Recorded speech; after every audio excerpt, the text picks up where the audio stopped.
Hello दोस्तों।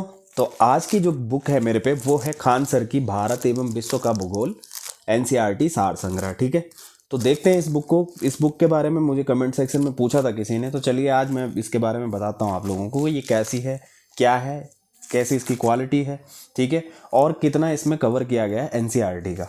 ठीक है, तो ये सब चीज़ें इससे जुड़ी जो भी बातें होंगी हम इस वीडियोज़ में जानेंगे इसके बारे में। ठीक है, तो वीडियो को शुरू करने से पहले अगर चैनल में नए हैं तो चैनल को कर दीजिए सब्सक्राइब, क्योंकि इस तरह की वीडियोज़ मैं इस पर रेगुलर अपलोड करता रहता हूँ।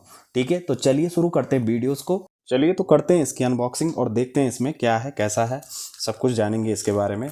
और रेट वगैरह सब मैं बताऊंगा आप लोगों को, और ये भी बताऊंगा कि आप लोगों के लिए ये सही रहेगी या आप किसी अन्य बुक की तरफ जा सकते हैं। ठीक है, तो देखते हैं एनसीईआरटी इसको कितने, जो भूगोल की एनसीईआरटी है उसको कहाँ कहाँ कितना कितना हमारे लायक इसमें कवर किया गया है। ठीक है, काफ़ी सुना है इस बुक के बारे में, तो आज देख भी लेते हैं। तो चलिए देखिए, ये है किताब। पैकिंग आप देख सकते हैं, इस बैग में आई थी, सिंपल सी पैकिंग है, कुछ ज़्यादा कुछ खास नहीं। ठीक है, चलिए देखते हैं।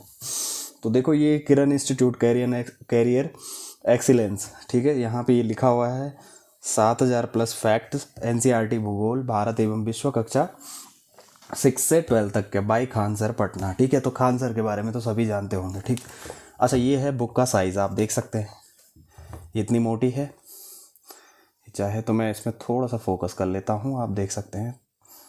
कैमरे की प्रॉब्लम तो है ही मेरे में पहले से ही, फिर भी देख लेते हैं। चलिए, ये देखिए, तो ये है इसकी साइज़। और अब बात करते हैं इसके एमआरपी की। ठीक है, तो अब बात कर लेते हैं इसके एमआरपी की। तो एमआरपी आप लोग देख सकते हैं, इसमें अभी यहाँ पे तो दी नहीं है कहीं, हाँ ये दे रखी है, सॉरी।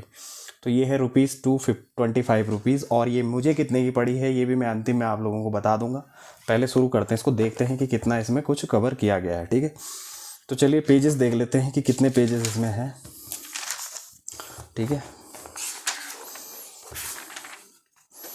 कितने पेजेस इस बुक में दिए हुए हैं टोटल, तो देख सकते हैं यहाँ पे लिखा हुआ है 320 इसमें पेजेस हैं, 320 पेजेस में दिया हुआ है। ठीक है, तो क्या क्या इसमें है वो भी देख लेते हैं कितने आपकी। आप क्वालिटी, ये देखिए यहाँ पे प्राइस लिखा हुआ है। क्वालिटी आप देख सकते हैं, क्वालिटी मेरे हिसाब से ठीक है, कोई शिकायत क्वालिटी में नहीं है। चाहे तो आप लोग भी देख सकते हैं, क्वालिटी इस तरीके से इसमें लिखा हुआ है, आप लोग देख सकते हैं। ठीक है, क्वालिटी का कोई इशू मुझे लगा नहीं। ठीक है, अच्छा, इंक वगैरह अच्छी यूज़ की हुई है, पेज की क्वालिटी ठीक ठाक है, कोई ज़्यादा दिक्कत नहीं है इस बुक में। जिस हिसाब से प्राइस है उस हिसाब से काफ़ी सस्ती ये बुक है। चलिए, सबसे इम्पॉर्टेंट है जो इसकी अनुक्रमणिका, यही सबसे इम्पॉर्टेंट है कि इसमें क्या है, कैसा है, तो ये सब हम देखते हैं यहाँ पे। तो देखो, काफ़ी बड़े अक्षरों में ये दिया हुआ है, यहाँ पे देख सकते हैं आप लोग, ये इसकी अनुक्रमणिका है। ठीक है, विषय सूची। तो देखो, सबसे पहले इसमें दिया हुआ है भूगोल क्या है, ब्रह्मांड संबंधित तथ्य एवं सिद्धांत, सौरमंडल, पृथ्वी और उसका उपग्रह चंद्रमा, स्थल स्थल मंडल 1, चट्टान, मृदा, ज्वालामुखी, भूकंप, सुनामी, देख सकते हैं। स्थल मंडल 2, पर्वत, पठार, मैदान, झील एवं द्वीप, बहिर्जात बल और विभिन्न स्थलाकृतियाँ, वायुमंडल का संगठन एवं संरचना, जलमंडल, प्राकृतिक प्रदेश, वनस्पतियाँ एवं मिट्टियाँ, विश्व का आर्थिक भूगोल, विश्व का सामाजिक भूगोल, विश्व का क्षेत्रीय भूगोल। तो ये सब कुछ यहाँ है। बाकी यहाँ भी दिखा देता हूँ मैं आप लोगों को कि इसमें किस तरीके से इसमें दिया हुआ है। ठीक है, पहले इसको यहाँ देख लीजिए आप। भौगोलिक अवस्थिति एवं भूगर्भिक संरचना, भौतिक स्वरूप, भूआकृतिक प्रदेश, भारत का अफवाह तंत्र, मौसम एवं जलवायु। ठीक है, मृदा एवं वनस्पति, भारतीय कृषि व संबद्ध क्षेत्र, सिंचाई एवं बहुउद्देश्य परियोजनाएं, खनिज एवं ऊर्जा संसाधन, भारत के प्रमुख उद्योग एवं परिवहन, भारत की जनसंख्या, गत वर्षों के दौरान पूछे गए प्रश्न व उनके उत्तर, भारत के महत्वपूर्ण मानचित्र और विश्व एवं महत्वपूर्ण मानचित्र। तो इसमें इस किताब को इतना पतला भी इसलिए बनाया गया क्योंकि इसमें इतने महत्वपूर्ण चीज़ें निकाल के रखी गई हैं जो कि परीक्षा की दृष्टि से इम्पॉर्टेंट है, हमें जानना ज़रूरी है। बेसिक जो चीज़ें हैं, ठीक है, उनको शॉर्ट में दिया हुआ है, काफ़ी अच्छे तरीके से इस बुक में दिया हुआ है, इसीलिए ये शॉर्टकट हो जाता है एनसीईआरटीज़ का। अगर आप लोग एनसीईआरटीज़ पूर्णतः नहीं पढ़ सकते, 6 to 12 नहीं पढ़ सकते, तो आप इस एक सिंगल बुक को लेके आप इससे तैयारी कर सकते हैं। ठीक है, ये नोट्स फॉर्म में बुक है, काफ़ी अच्छी बुक है। ठीक है, अभी इसकी फ़िलहाल देख लेते हैं आगे क्या क्या इसमें है, किस तरीके से दिया हुआ है। तो जैसे ये पहला दे रखा है इसमें चैप्टर की भूगोल क्या है, इसकी भाषा शैली अगर आप लोग देखेंगे तो देख सकते हैं भूगोल अर्थात ज्योग्राफी। आप चाहे तो इसका स्क्रीनशॉट ले सकते हैं, मैं क्लियर करके दे देता हूँ आप लोगों को। ये देख सकते हैं आप लोग, स्क्रीनशॉट ले सकते हैं आप इसका, ठीक है। अब भाषा शैली की बात कर लेते हैं, तो पहला पढ़ लेते हैं। भूगोल अर्थात ज्योग्राफी शब्द ग्रीक भाषा के दो मूल जियो पृथ्वी एवं ग्राफोस वर्णन शब्द से मिलकर बना है, जिसका सम्मिलित अर्थ हुआ पृथ्वी का वर्णन, ठीक है। भूगोल शब्द का सर्वप्रथम प्रयोग किस ग्रीक विद्वान ने किया था? तो यहाँ पे ये भी दिया हुआ है, इस तरीके से क्वेश्चन दिए हुए हैं। पहले भूगोल का अर्थार्थ मतलब समझाया हुआ है, यहाँ पे देख सकते हैं। फिर उसके बाद पूछा गया है, यहाँ पे सीधा क्वेश्चन बना दिया गया कि भूगोल शब्द का सर्वप्रथम प्रयोग ग्रीक विद्वानों किसने किया था। तो ये इस तरीके से दी हुई है कि यहाँ पे जैसे पृथ्वी का मतलब समझा दिया, और यहाँ पे देख लिया कि परीक्षा की दृष्टि से इस तरह का क्वेश्चन आ सकता है कि किस ग्रीक विद्वान ने किया। तो यहाँ पे सीधा लिख दिया इन्होंने सायरन इरोटोथोनीज 276 से 1994 ईस्वी पूर्व। तो ये बहुत ही बढ़िया तरीके से दिया हुआ है, जैसे सेंटेंस जैसे यहाँ पे किसी चीज़ का वर्णन कर दिया और वहाँ पे उस वर्णन से संबंधित जो इम्पोर्टेंट चीज़ है वो इस तरीके से दे दी यहाँ पे हेडिंग बना। तो ये काफ़ी अच्छा है। और यहाँ देख सकते हैं कि ये टेबल बना रखी है, यहाँ पे भी इंपॉर्टेंट चीज़ें इन्होंने दे रखी है, ठीक है। ये बिल्कुल ये आप इस तरीके से इस बुक को समझ सकते हैं जैसे वन लाइनर बुक होती है एक हिसाब से, ठीक है।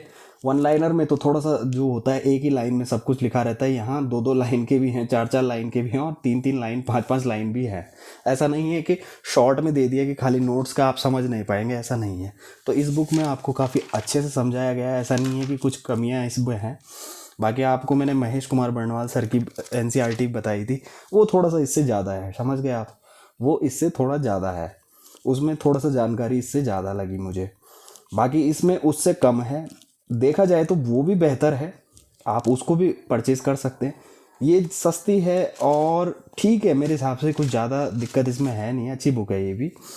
अब खरीदने की मतलब भी मैं आप लोगों को बताऊंगा कि खरीदनी चाहिए। द्रव्य और ऊर्जा सम्मिलित रूप से ब्रह्मांड कहते हैं, ब्रह्मांड का आकार कैसा है। तो इसमें देखो काफ़ी जो ज़रूरी चीज़ें हैं, बेसिक चीज़ें, वो अच्छे से समझाई गई हैं, ठीक है।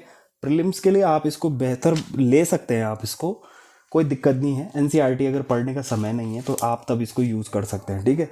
ऐसा नहीं है कि आप इसको इस्तेमाल नहीं कर सकते हैं एनसीईआरटीज़। अगर आप लोगों के पास, आप नहीं चाहते हैं कि हम ना खरीदें और कोई ऐसी बुक हो जाए, तो आप इसको खरीद सकते हैं। आप महेश कुमार बर्णवाल सर की एनसीईआरटी सार बुक खरीद सकते हैं, दोनों बेहतर है मेरे हिसाब से। कोई अंतर मुझे लगा नहीं ज़्यादा कुछ, इसमें भी काफ़ी अच्छी जानकारी दी हुई है, ठीक है, देख सकते हैं आप। और पहले भी मैंने ये बुक देखी थी, पहले मेरे पे थी, लेकिन अभी मैंने फिर से नहीं मंगाई, ये तो नहीं मंगाई, तो मैं इसका बता रहा हूँ आप लोगों को। लेकिन मैंने पहले भी ये बुक देखी थी तो मुझे ठीक लगी, ये बुक अच्छी बुक है, कोई समस्या इस बुक में नहीं है। और बाकी पीछे अगर मैं आप लोगों को दिखाऊं तो इसमें मानचित्र भी दे रखे हैं, ये देख सकते हैं आप। तो यहाँ पे देख सकते हैं भारत के महत्वपूर्ण मानचित्र यहाँ पे दे रखे हैं, तो ये भी एक प्लस पॉइंट इसमें है। और कलर में है, सबसे बड़ी बात की कलरफुल है। और जो इसमें लिखा गया है वो बिल्कुल स्पष्ट तरीके से इंक से लिखा हुआ है, चाहे तो आप लोग स्क्रीनशॉट इसका ले सकते हैं। तो देख सकते हैं विश्व और भारत को। बाकी जो जानकारी है वो मैं मानता हूँ कि कम पेजेस में कवर किया हुआ है, लेकिन एनसीईआरटीज़ में जितना महत्वपूर्ण जानकारी जो थी, जो परीक्षाओं ये बुक स्पेशली आप मान सकते हैं कि ये ऑल जितने तरह की प्रतियोगिता परीक्षाएं होती हैं उनके लिए सबसे बढ़िया बुक हो सकती है। जैसे छोटे लेवल के एग्जाम है तो उनके लिए तो बहुत ही बेहतर है, ये रामबाण है एक हिसाब से, समझ लो आप लोग। कॉन्सेप्ट देखो इसमें सभी प्रतियोगी परीक्षाओं के लिए उपयोगी कॉन्सेप्ट बूस्टर देखो, सामान्य भूगोल, भौतिक भूगोल, आर्थिक भूगोल, मानव भूगोल, विश्व, मतलब लगभग एनसीईआरटी का जो निचोड़ है वो इसमें डाल दिया गया है। तो फैक्ट 7000 प्लस फैक्ट है इसमें, तो जो इम्पोर्टेंट फैक्ट्स थे वही इसमें डाले गए हैं, ठीक है, अच्छे से विश्लेषण करके इसमें डाले गए हैं। हालांकि मैं मानता हूं कि महेश कुमार बर्णवाल सर से कम है इसमें, लेकिन आप दोनों में से कोई सी भी ले सकते हैं क्योंकि दोनों बेहतर है। और छोटी परीक्षा के लिए तो आपका ये सिंगल बुक ही काम कर देगी अगर आप छोटे लेवल की परीक्षाएं देते हैं। बाकी बेसिक ये एक हिसाब से इसको पकड़ो, आपकी नोट्स है बुक, आप भूगोल के नोट्स समझो ये कि नोट्स है, ये इतना आपको पढ़ना है। अगर आप यूपीएससी आईएएस लेवल की तैयारी कर रहे हैं, पीसीएस लेवल की तैयारी कर रहे हैं, तो उसके लिए ये नोट्स हैं आपके लिए, समझ गए। ये इंपॉर्टेंट चीज़ें इसमें डाल दी गई हैं एनसीईआरटी की, सभी एनसीईआरटीओ का निचोड़ है ये, समझ गए। बस इतना आप लोग समझ गए होंगे तो बस। बाकी अब छूट गया, अब मेरे से अगर कुछ चीज़ जानकारी अगर आप लोगों को लगा ऐसा कि कुछ मैंने छोड़ दिया है तो आप लोग मुझे कमेंट सेक्शन में कमेंट ज़रूर कर सकते हैं। और बात छूट गई इसकी एमआरपी। तो एमआरपी में बता देता हूँ, रेट एमआरपी है 225 रुपये और मुझे ये पड़ी है 195 रुपीज़ की, 195 रुपये की। आप चाहे तो अमेज़ोन पे ऑफ़र चलते रहते हैं, किसी फ्लिपकार्ट कहीं से भी मंगाओ आप लोग, ऑफ़र चलते रहते हैं, जहाँ आपको सस्ती मिल जाए आप मंगा सकते हैं। परीक्षा की दृष्टि से ये बुक काफ़ी बढ़िया है मेरे हिसाब से, ठीक है। इसको कोई भी पढ़ सकता है, ऑल जो परीक्षाओं की तैयारी कर रहा है, किसी भी परीक्षा के लिए ये बेहतर बुक है, ठीक है। तो चलिए, वीडियो अच्छा लगेगा तो लाइक ज़रूर करना, चैनल में नए होंगे सब्सक्राइब ज़रूर करना। धन्यवाद।